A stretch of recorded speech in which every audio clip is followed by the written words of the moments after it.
Hello everybody, this is Dr. Seaton with the Chiropractic Place. In today's video, we're going to talk a little bit about exercise.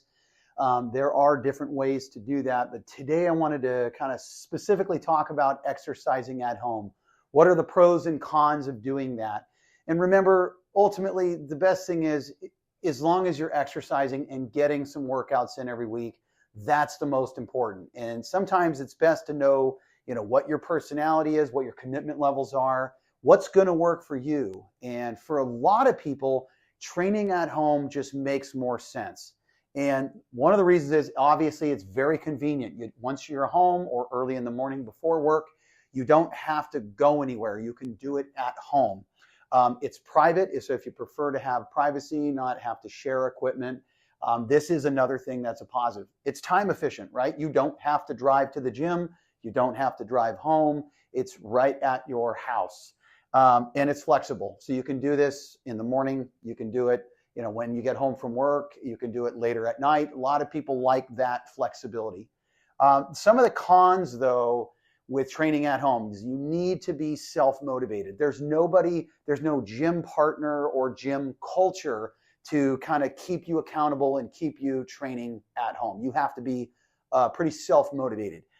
Limited equipment to what you have space for and what you have finances for, because sometimes, when you train at home, you're going to have to invest in certain things. You don't need a ton of stuff, but it's nice if you can accumulate equipment over time, especially if you have a space for it at home that you can utilize.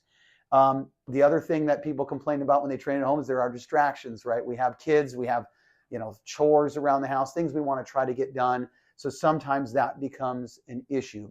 I myself, I've been to the gym for years and years, but I actually train at home now out in my shop.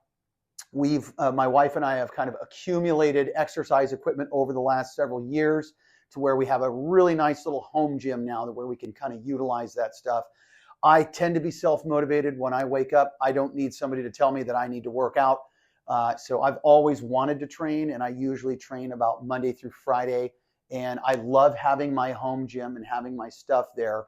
One of the things that really helps me stay accountable with that is there are lots of different home exercise apps that you can get and utilize at your home. So at least that part you don't have to really think about. It's just you have a program that you can follow.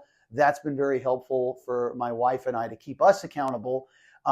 We've also, like I said, accumulated equipment over the course of years. So it does take time to do that. So if you are starting out working out at home, best thing is just try to find an app that utilizes basic stuff like a lot of body weight exercises, air squats, push-ups, stuff like that. Maybe some bands, but not a lot of equipment. Something where you can get started for like under $100 would be a really good idea.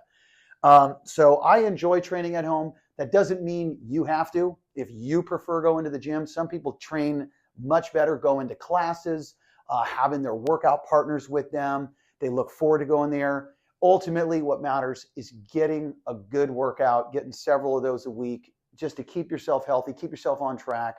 But here's the pros and cons of exercising at home. I'm Dr. Seaton with the Chiropractic Place.